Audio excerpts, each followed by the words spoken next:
ilan na lang oras ang natirang gising ka a day? Let's say, another 8 hours professionally, nagtatrabaho ka, may ginagawa ka, and then all the other 8 hours, so ka naliligo, naglalaba, gumagawa ng mga kung ano. Ilang oras talaga ang meron kang daladalang pain? Dapat iksian yan. We should minimize pain. And what brings about pain in life? Conflict. We should minimize conflict. Yung meron kang kalaban, meron kang kainitan ng ulo, meron kang kakumpetensya, alangan namang araw-araw sa iyong buhay. Alagaan mo na may ganon. So pag may conflict, what should you do? You harmonize or you avoid. May conflict ka sa iyong biyanan, alangan namang buong buhay may conflict ka. Alangan mang habang nandiyan siya, nandun ka, may conflict kayo. Gusto mo bang gano'n ang buhay? So what should you do? You harmonize or you avoid. Hindi mo talaga ma-avoid, edi kailangan bumukod ka ng tirahan, lumayo ka ng konti. Pero mas maganda, harmonize. Pag-aralan mo yung mga hilig niya, yung gusto niya, sakyan mo na lang, hindi mo na kamamatay. Ganon din naman yung biyanan sa manugang, yung kapatid sa kapatid. Kasi ang hirap ng buhay natin pag may conflict. Meron naman mga tao, wala nang conflict, lumilikha pa ng conflict. Nangiintriga, gumagawa ng gulo, naghaharap ng kalaban. Then pain comes into your life. Another bringer of pain is trouble. Awayan. Siyempre, yung conflict, pag lumaki, trouble na. What should you do, therefore? In this short life, make peace. Yun ay tinuturo ng Panginoon make peace. Sandali ka lang mabubuhay, uubusin mo pa sa trouble, pwede ka namang gumawa ng paraan para maging peaceful ang iyong buhay. Sa peace naman, dalawa lang yan manalo ka o magpatalo ka para may peace. Lagi kayo nagko-conflict mag-asawa, hindi ka naman manalo, magpatalo ka. Kasi kung talo ka na, wala nang labanan. Yung mga pagpapatalo na madali lang naman, halimbawa gusto niya yung aircon malamig, ikaw giniginaw, doble mo lang kumot mo. Magpatalo ka na lang para peaceful. Pero kung mananalo ka, di manalo ka, syempre gusto rin naman niya siya ang manalo. Lalo sa pag-ibig, hindi mo dapat goal manalo. Dahil sa tunay na pagmamahalan, pareho lang kayong bihag ng isa't isa. Dapat ganun para tahimik ang buhay. What else brings trouble in life? Struggle. Pakikipag-compete, pakikipagpagalingan. Lahat ng tao may kanya-kanyang galing. Hindi mo pwedeng halimbawa madaig ang isang tao doon sa area ng galing niya, sa area mo naman, iba ka, hindi kanya madadaig. Huwag kayong mag-contest in the same field because one will lose, one will win. Operate in your field of giftedness. So pag may struggle, you win or you lose. Ganun din yun. What else brings trouble in life? Friction. Magkakamag-anak lahat yung pinag-uusapan natin. Laging may friction kayo ng hipag mo, may friction kayo ng employee, ng employer. Well, anong ginagawa pag may friction? You lubricate or you avoid the friction. Di ba yung mga makinang nagkikiskisan, nilalangisan para huwag magasgas at huwag masira. Ganun lang yun, yung mga kumisang langis na inilalagay mo para ang buhay nyo madulas, maluwag, madali. Mga kabaitan lang yun, thoughtfulness, pagpaparaya, pagbibigay, lumuluwag, dumudulas ang mga bagay na masakit at mahapdi. So, you lubricate. What else makes life difficult? Complication. So, what do? Simplify. Lahat ng mga yan, tatantarin natin ang verses na support, ang dami, at hindi na natin gagawin ngayon. I want you to see the overview. That what must be done in this short life is first of all to minimize pain. You simplify. Halimbawa, ang dami mong load, ang dami mong bigat, ang dami mong dinadala, well, you fortify yourself or you unload. Ganun lang naman yun Sa weight training, well, magbubuhat ka ng mabigat, yun ang goal mo, palakasin mong muscle mo, mag-diet ka, mag-exercise ka, o kung hindi mo kaya o gusto, bawasan mo yung bubuhatin mo. Nahihirapan ka sa buhay dahil ang dami mong hinuhulugan, di bawasan mo ang hinuhulugan mo, ihulog mo yung iba. Nahihirapan ka dahil ang dami mong role na pinapapel sa buhay, magbawas-bawas ka. Operate only in areas where you are gifted para mas madali. Kasi kung gifted ka doon, madali yung para sa'yo, kahit mahirap para sa iba. Ang gaano karaming binubuhat nyo na hindi nyo naman dapat buhatin. Hindi namin kailangan gawin. Kayo ang mag-isip niyan mga kapatid, kasi marami tayong dala na hindi naman kailangang dinadala. Isa pa, pressure. Ang daming pressure sa buhay. Dalawa lang pwede mong gawin. You yield or you avoid the pressure. Magpa-press ka nga sa pressure o umiwas ka. Remove or avoid your cause of pain. Physical pain, isa yung problema. That's why we try to be healthy. We try to live a balanced life para mabawasan natin yung pain or ma-avoid. Emotional pain, halimbawa. Spiritual pain. Pag alam mong lumalabag ka sa kalooban ng Diyos, hindi ka mapakali, may guilt feelings ka, ba't ka lumalabag? Di sumunod ka na lang. Mahirap pong sumunod. Di ba nahihirapan ka rin naman sumuway? Pareho lang mahirap. Di doon ka na sa pagsunod, wala ka pang guilt. Nagigilty ka pala, hindi ka mapakali. Pastor, binabagabag po ako ng konsyensya ko dahil meron po akong affair. Di tanggalin mo. Alam mo palang nababagabag ka eh. Simplify life para mabawasan yung pain. So you remove or avoid the cause of pain or desensitize yourself to pain. Bakit tayo may mga kalyo na tinatanggal nila pag nagpapa-foot spa ka? Kaya kami kalyo dahil laging gumagasgas yung sapatos, may conflict, di ba? Merong friction. Yung sinusuot mo sa paa at saka yung paa mo. So sa area na laging may kiskisan, may friction, yung paa mo gumagawa ng paraan para huwag masaktan. Naglalagay ng kalyo. Tapos tatanggalin mo pag nagpa-foot spa ka, di masakit uli. Hayaan mo marami kang kalyo para di ka masaktan. Kita mo yung mga tao makakapalang paa, nakatapak na ng thumbtacks, di pa nalalaman. Ang kapal lang paa eh. Kaya kailangan sa buhay mga kapatid, kung minsan kinakapal-kapalan mo. Medyo makapal-kapal ang mukha natin para hindi tayo laging nahihiya. Kinakapal-kapalan mo ang sikmura mo para marami kang pwedeng kainin na hindi nasisira yan. Physically, emotionally, and spiritually. Huwag kang masyadong maramdamin. No? Palang hingi ka naman, hindi mo naman maiwasang hindi humingi dahil wala ka naman talaga at hingi ka ng hingi. Kapalan mo na ng konti. Hindi yung pag napagalitan ka, nagdaramdam ka pa, pero tinatanggap mo rin naman. Learn to adjust. To minimize your pain and your sorrow. Kaya tayo pag inooperahan, nilalagyan ng pampamanhid para hindi tayo masaktan. Hindi laging mabuting maging manhid. Pero pag walang gawa ka na dahil talaga namang may pain, nakakatulong maging manhid din. Ayaw sa'yo ng biyanan mo, lagi ka nalang halimbawa dinadabog-dabugan, manhidan ka na lang dyan. Wala ka namang magawa, ginagawa mo na lahat para magustuhan kanya. Nagmamano ka, ayaw iabot yung kamay, mahali ka, iniiwas yung mukha. Lagi mo pa rin gawin. Problema na niya yung kaya niyang tanggapin. Pero ikaw, ginagawa mo yung tama. Hindi mo dapat laging ipagdamdam na hindi ka gusto ng mundo. Kung minsan hindi naman dahil hindi ka kagusto-gusto, kundi talagang hindi magugustuhin yung tao na yun. Problema niya yun. Dapat medyo tinitibay-tibayan ng dibdib. Kaya ang bata dapat tinitrain eh. Sabi nga ni Balagtas, ang laki sa tuway walang pagtitiis. No? Daging maramdamin. So, what do you do with pain? Minimize pain. Ano mga pain nyo sa buhay na dala-dala ngayon mga kapatid? Siguro naman umaandar na imagination nyo habang nag-uusap tayo dito. Minimize them. Paliitin nyo. Huwag nyong malakihin.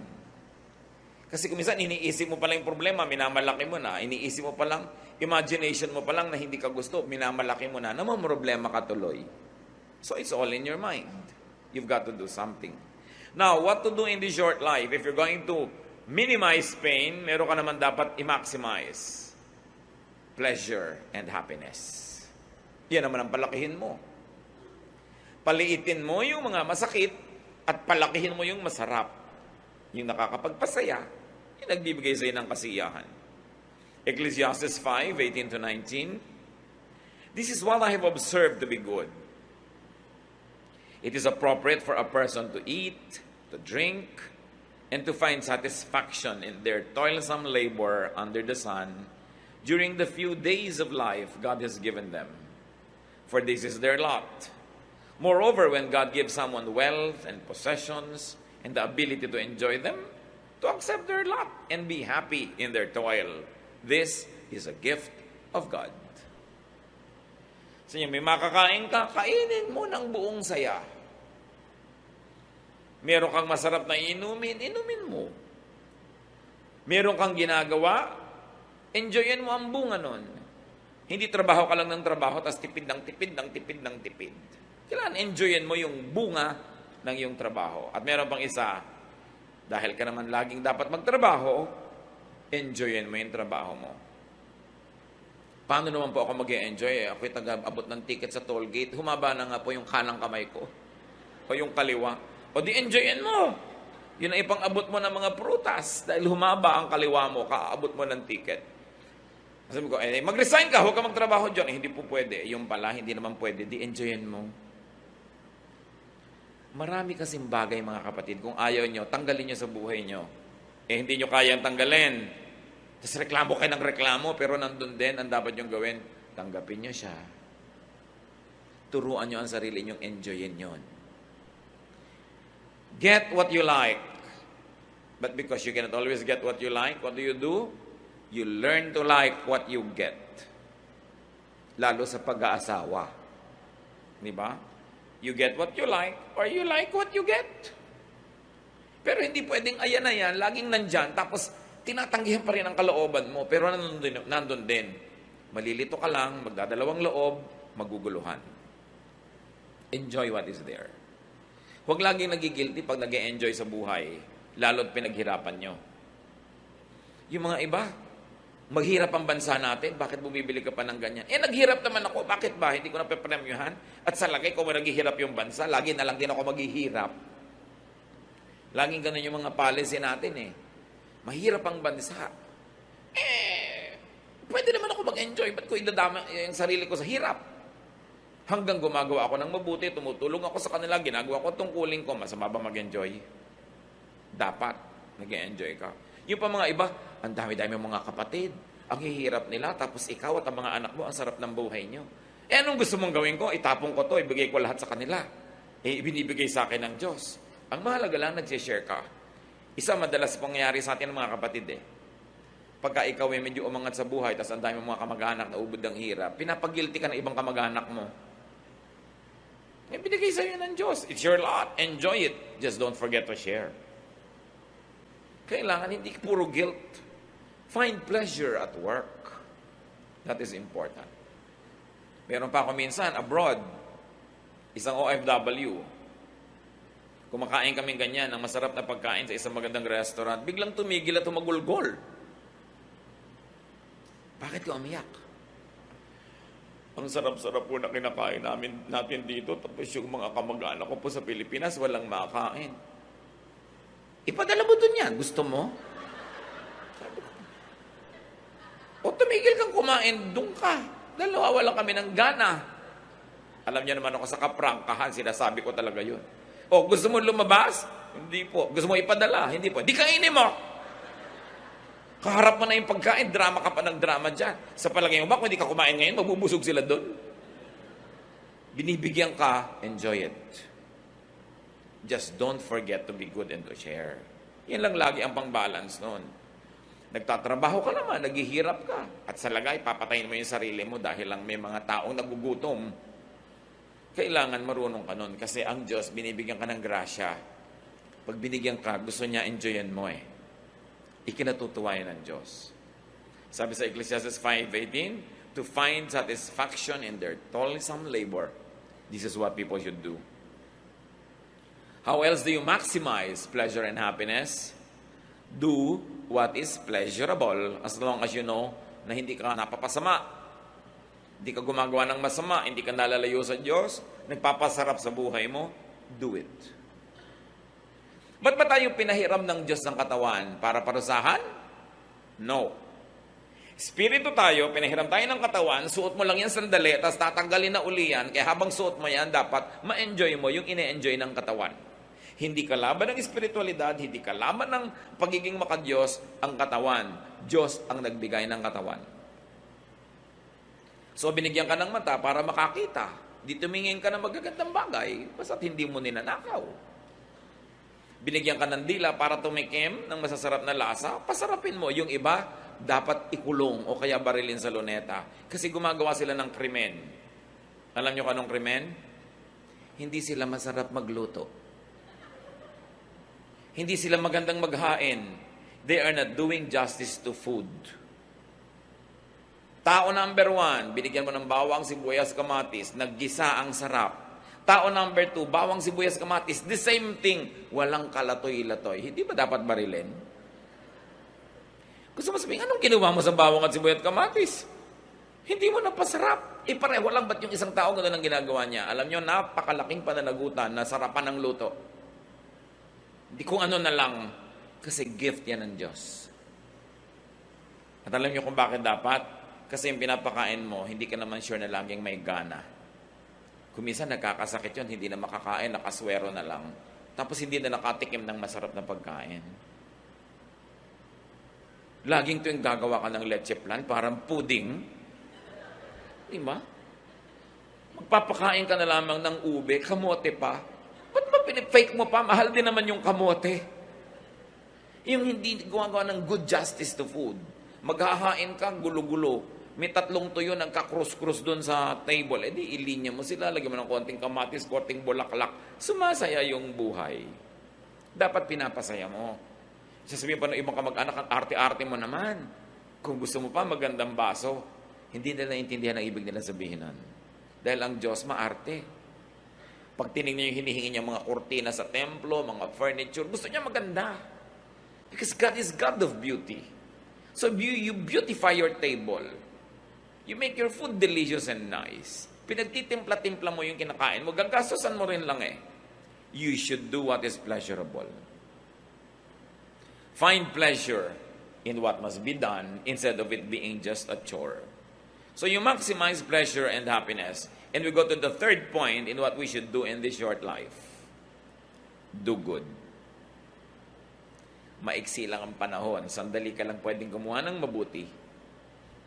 Hindi lahat ng taong mahirap ngayon, mahirap bukas. Habang mahirap sila, tulungan mo na. Malay mo naman makaaho na sila dyan, hindi mo na kailangan tulungan later pa. Yung kailangan mong tulungan mo na ngayon kasi hindi naman laging mangangailangan yan.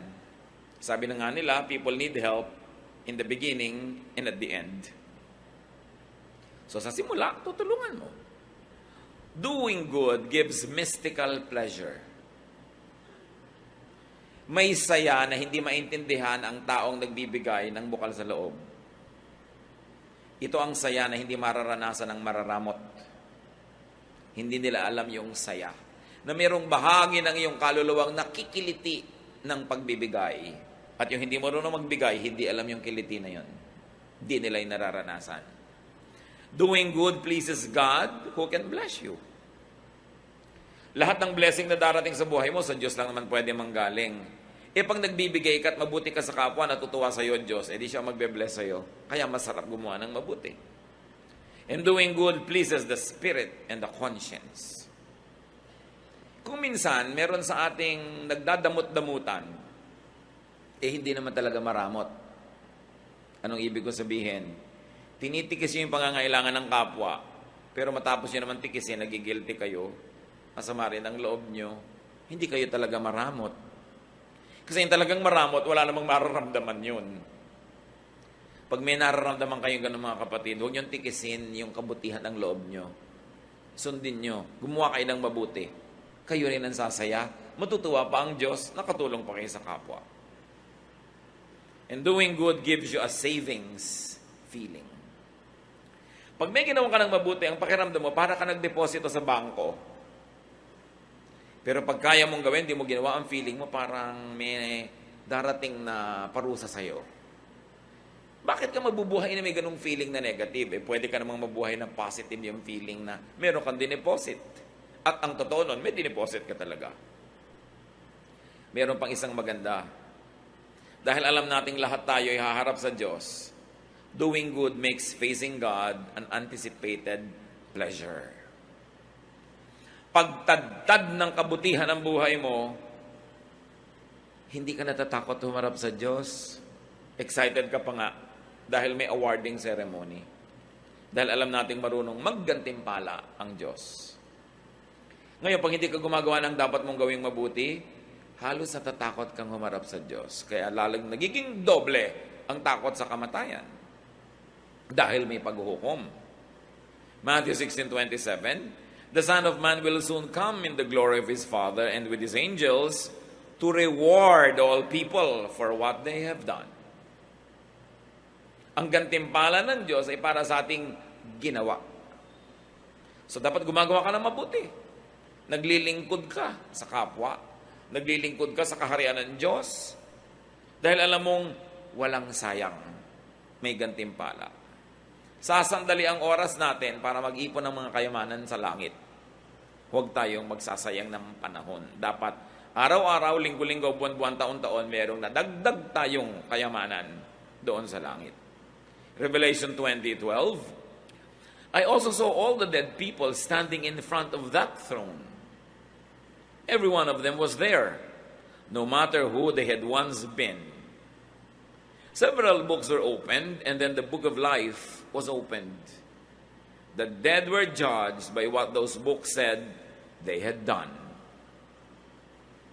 So ang magiging halaga mo doon sa walang hanggan ay yung nagawa mo dito sa lupa na may hangganan.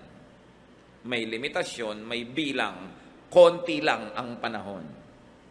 Hindi dapat nasasayang. Kasi ang magiging halaga mo doon sa eternal life, sa eternity, yung performance mo dito. Siyempre, yung kulang sa performance natin, pinupuno ng Panginoon, lalo yung para ka maligtas, hugasan ang mga kasalanan mo, kahit ano naman gawin natin, hindi natin lubos magagawa yun. Kaya meron tayong tagapagligtas, si Jesus.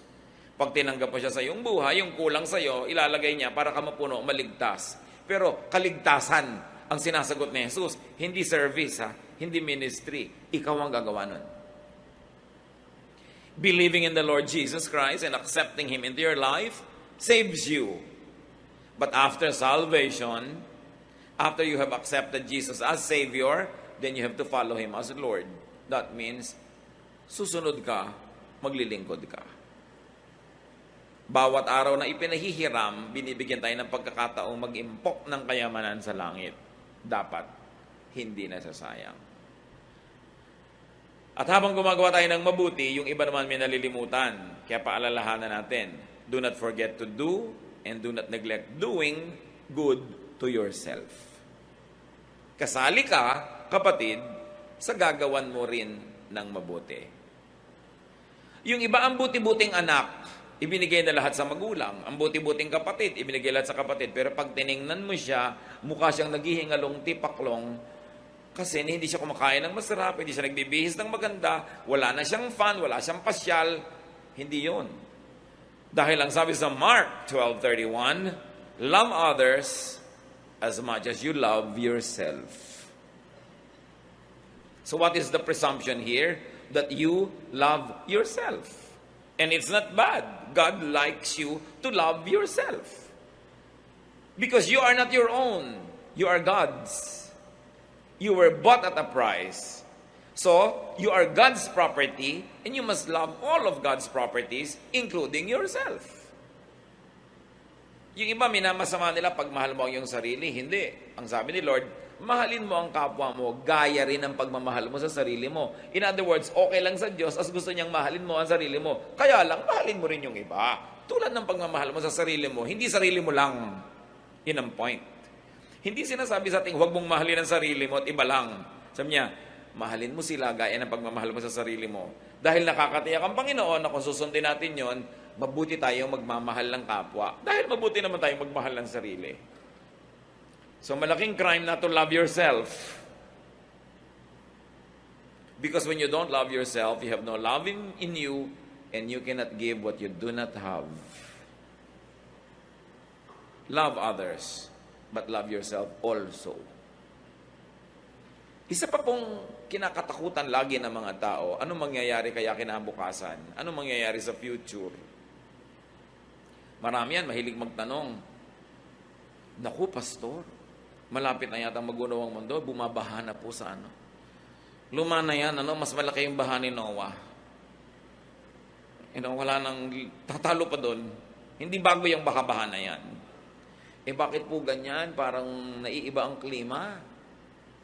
Maraming beses ang nag-iba ang klima ng planeta, kaya lang wala pa tayo nun dito, kaya di natin alam. Nag-iiba lang yan, huwag kayong matakot. God is God of climate. May nagaganap ba? May lumalaglag ba kahit isang patak ng ulan sa lupa na hindi alam ng Diyos? Na hindi niya pinayagan? Tumabingi na daw yung mundo. Tumabingi na ngayon nung Noah's flood, kaya nagkaroon ng season. Kaya magpatiwa-tiwarik, yung mga nasa Australia nga, nasa ilalim, hindi pa rin sila nalalaglag. No? Marami tayong mga pinoproblema na hindi naman natin dapat problema kasi hindi tayo Diyos. Naku, paano po kaya ang global warming? Diyos ka ba? Hindi po, huwag pakialaman. Magtipid ka ng kagagamit mo ng aircon, huwag kang magbutasin yung ozone layer, have an environment-loving lifestyle, yun ang pwede mong gawin. Pero hindi mo kayang pigiling matunaw yung mga bundok-bundok na yelo sa North Pole. Paano ko kung lububog ang mga mabababang lugar? Di tumira ka sa ibabaw ng Mount Mayon. Alam niyo kung bakit napakarami ngayong taong nasasalanta ng mga baha? Kasi hindi naman natin dapat tinitirhan yung tinitirhan natin ngayong mga lugar Bakit ka lumulubog sa mga ganyan-ganyan? Kasi naman yung architecture na ginagawa natin hindi bagay sa ating klima. Kaya nga yung mga sinaunang bahay sa Pilipinas, may mga silong, matataas ang silong. Natural, bumabaha pagkatagbaha. Kung mataas yung silong mo, hindi ka lulubog. Nakabunggalo ka, lulubog ka nga. So, sinisisi mo yung Diyos. Diba? Di taasan mo ang bahay mo. May silong ka pa. No? Mahirap kasi bunggalo-bunggalo lang yung mga bahay ngayon. Diba? Ginagaya natin yung mga bahay sa Amerika na ngayon, lubog-lubog na rin yung mga bunggalo nila. Yung mga tabi ng ilog, tinitirhan natin. Hindi naman tinitirhan yan Tapos yung mga gilid ng ilog, sinasakop mo, hindi naman sa'yo. Pagkatuloy dumating yung maraming ulan, walang puntahan, di natural, papasok sa bahay mo dahil nandun ka Ang dami-dami pang lugar sa planeta na walang bahay. Hindi rin binabaha. Mali lang ang lugar ng mga tao. Kaya dapat yan, iniisip natin, huwag kayong mga takot sa mga ganyan. Because God is God. No? At kung gusto ba niyang ilubog ang lahat, tulad nun, di ba binuhay niya si Noah? Dapat ang isipin nyo, sana pag pinalubog ng Diyos ang lahat, maisipan naman niya akong buhayin. So, i-please mo ang Diyos. Dahil siyang may hawak Huwag mong hawakan yung hindi mo kayang hawakan. Huwag mong problemahin yung hindi mo kayang lutasin. At pag walang kalutasan, hindi problema yan. Dahil ang problema, may kakambal na solusyon. Pag walang solusyon, therefore, hindi problema. Hindi dapat pinoproblema kasi walang solusyon. Tanggapin mo lang, mag-adjust ka. Iniisip mo ano kayo mangyayari from ganito, pagdating ng panahon, para kayo sumaya, what to do in this short life, mga kapatid, live by the day. Hindi mo alam ang mangyayari sa isang taon, pero alam mo ba nangyayari ngayon? Opo, di ngayon ka mabuhay. Kasi itong alam mo, bakit fast forward mo yung wala pa? Matthew 6:34, don't worry about tomorrow. It will take care of itself. You have enough to worry about today. Tanim niyo sa isip niya yan. Huwag mong alalahanin yung bukas, aalagaan niya ang sarili niya. Ang alalahanin mo lang yung ngayon. At siguradong yung ngayon, kayang-kaya mo yan sa tulong ng Diyos. Nanghihina lang ang loob mo kasi yung mga darating pa, sinosolve mo na ngayon. Pagdating niya, tsaka mo solven. Malay mo na, pagdating nun, wala ka na rito.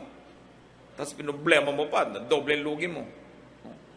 Enjoy the day, savor the moment. Ang araw na ito, pahiram, gamitin mo mabuti. Yung nakaraan, kahapon, kumbaga sa pera, nagastos na yon, wala na. Yung bukas, promissory note lang yun Hindi mo nga alam kung matutupad o darating. Ngayon lang yung cash. Spend it.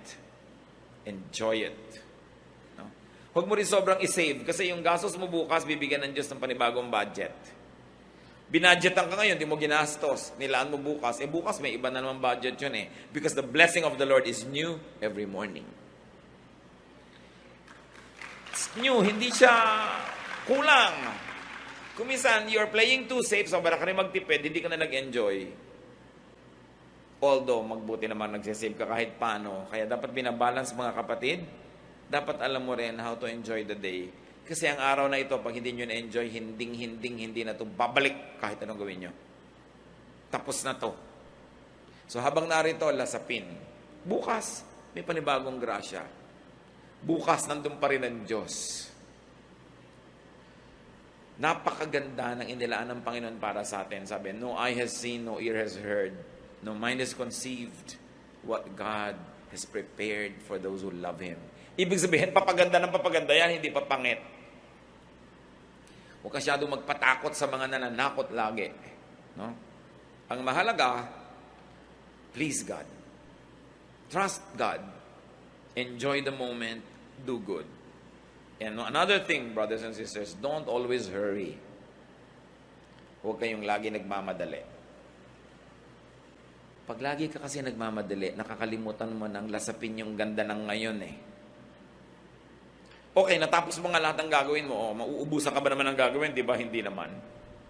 Hindi naman yan nauubos. Pero ang nawala sa'yo, yung araw na yon, yung enjoyment na para sa araw na yon, forfeited na yon, tapos na. Siyempre naman, kung may deadline ka, dapat kang magmadali. Pero huwag mong gagawin yung buong buhay mo ay isang buong pagmamadali. Kasi sandali lang ang panahon dito. Dapat marunong rin mag-pacing. How do you enjoy the day, brothers and sisters? Don't live on rewind or fast forward. Huwag kayong magpatali sa nakaraan. Tapos na yun eh. Huwag nyo ring laging isipin yung darating pa dahil wala pa yon. Itong moment na ito, pag inubos ko sa pag-iisip nung nakaraan, hindi ko na-enjoy yung moment na ito dahil nadoble yung oras na binigay ko sa nakaraan. Right? Ngayon, pag inisip ko yung darating pa, nadoble yung oras pa darating pa. Yung pag dumating na siya at yung ngayon na ibinibigay ko na sa kanya. Sinong nanakawan?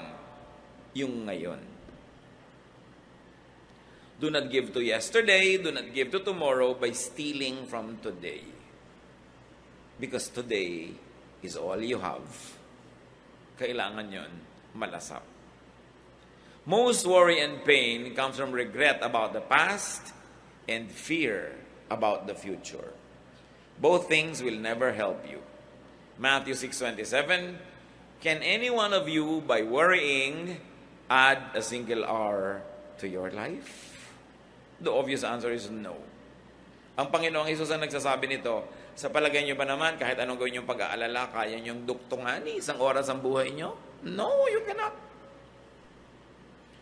Hindi nyo pwedeng dugtungan, pero pwede nyo paiksiin.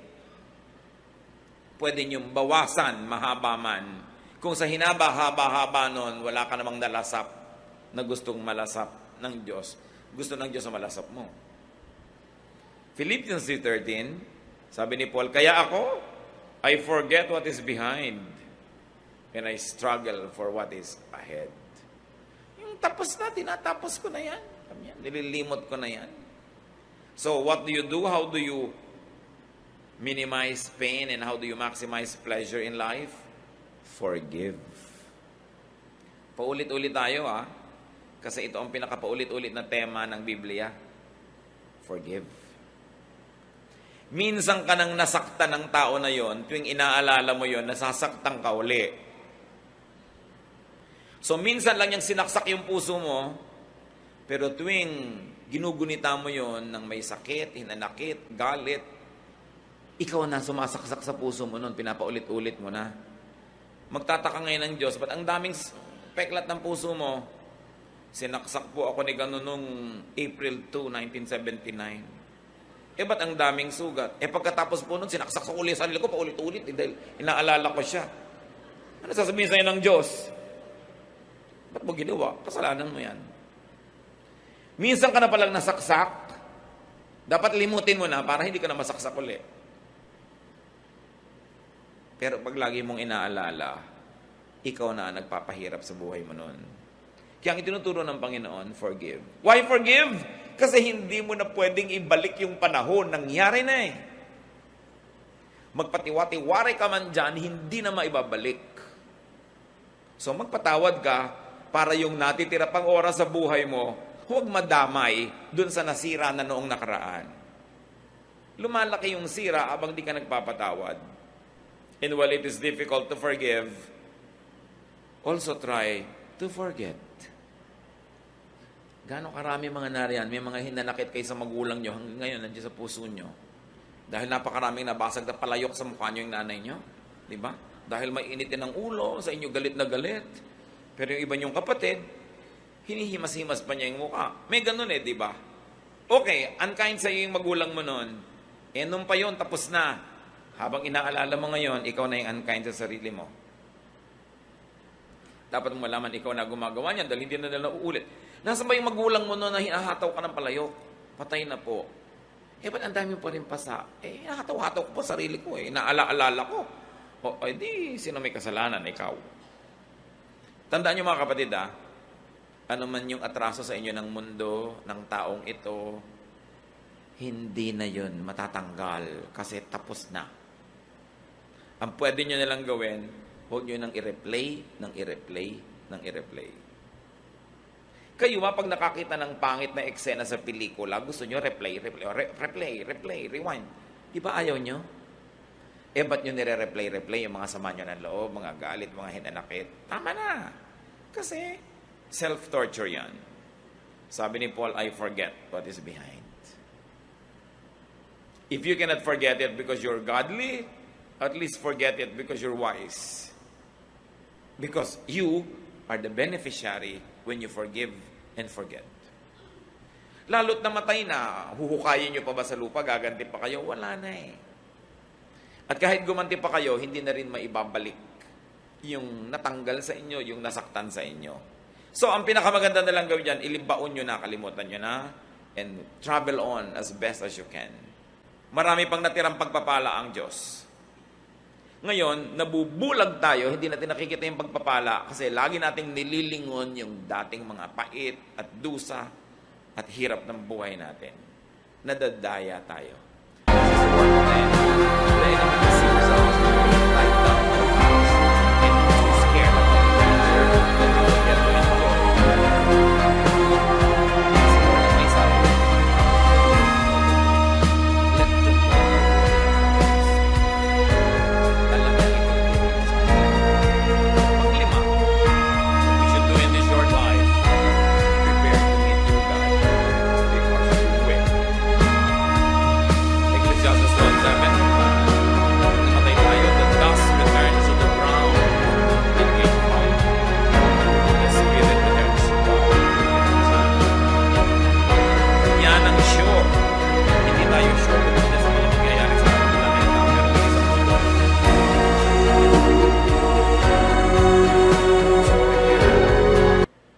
That's why you do good. Kung ano man yung good na yon, kayo mag-define sa buhay nyo. Kasi alam nyo rin what is bad. Do good. Make peace with God. Banggain nyo na lahat, wag lang Diyos. Suwayin nyo na lahat, wag lang Diyos. Kalimutan nyo na lahat, wag lang Diyos. Yan ang pinakamalaking pagkakamali na pwede natin magawa. Make peace with God. Because when you are at peace with God, all else will follow. At kahit awayin ka ng mundo, kakampi mo naman ng Diyos, nakasandal ka, hindi lang sa pader, sa Diyos. Huwag kayong gagawa mga kapatid nung alam nyo ayaw ng Diyos sa ginagawa nyo. Tapos gagawin nyo pa rin. Para lang sa cheap thrill, para sa konting saya, mas ang laki ng pagdurusa mo. Lugi ka doon. Make peace with God.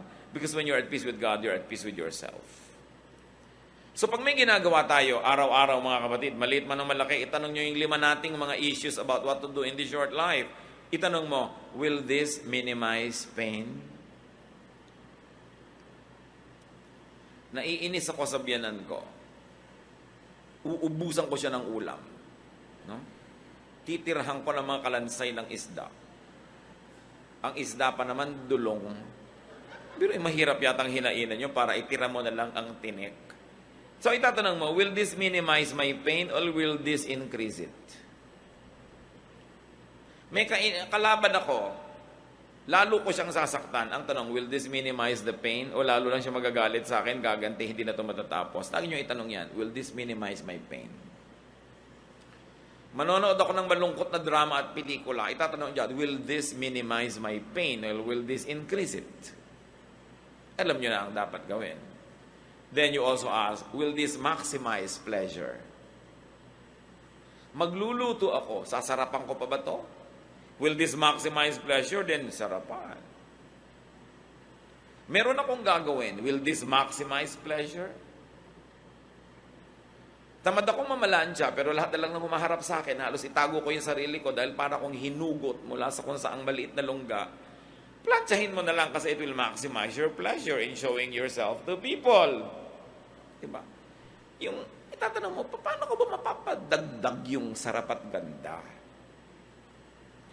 Then, meron tayong ginagawa, you ask yourself, am I doing what is good?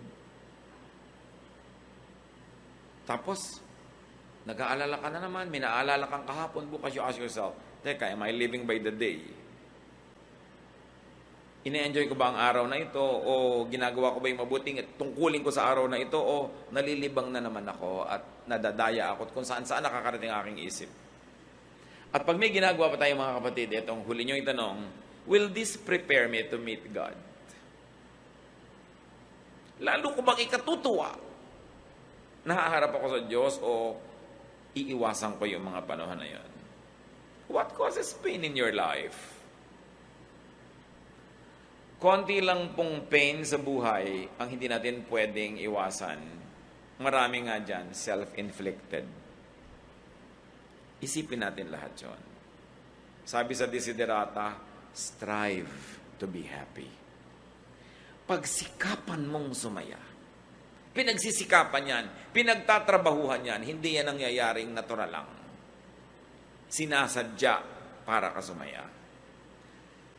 Mga naghahanap ng partner sa buhay, yung mga sinyong qualified pa, yung may partner na manahimik kayo dyan, like what you get. Naghahanap kayo ng partner in life, nagtatanong-tanongan kayo, ano bang hahanapin kong mga qualities? Diba? Isang quality ang sasuggest ko sa inyo, piliin nyo yung nagpapasaya sa inyo. Kahit walang masyadong pera, masaya naman kayo.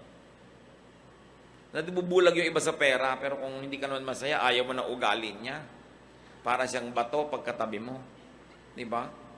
Masaya ka ba nun? Pipili kayo na makakasama sa lakaran, sino ba yung masayang kasama? Magsasama ka nung killjoy, magsasama ka nung pintasera. Wala, masisira lang araw mo. Eto ngayon, isa rin tong factor sa pagpili. Mapapasaya ko ba siya? Baka iba hinahanap eh. Hindi ikaw yun. Hindi mo siya mapapasaya. Kahit napapasaya ka niya, pag hindi mo siya napasaya, mauubos din yung pagpapasaya niya sa'yo. Siyempre, alam ka namang hindi maubos. Kasi palitan yan eh. So sa pagpili, bigyan nyo ng malaking halaga yung masaya ba kayo sa taong ito. Hindi yun, ako nag-aaral yan dentistry, sa dami ng bubunutin niyang ngipin, ako kikita tayo. Hindi yun. Kasi kahit naman siya mahirap ngayon, hindi mo alam kung yayaman din yan eh. Yung mayaman, hindi ka naman sure kung maghihirap yan. So hindi yun ang pagbabasihan mo. Hindi rin yung itsura. Malay nyo, huwag naman mangyari, nabusan ng kumukulong mantika. Naging mukhang parang chicharong bulaklak yung dating mukhang orchid niyang kutis. Eh kung yun lang yung kasiyahan mo, di nawala na. Pero yung ugali, madilim at maliwanag, yung ugali pareho yon. Kaya na po, sasaya ba ako sa ugali niya?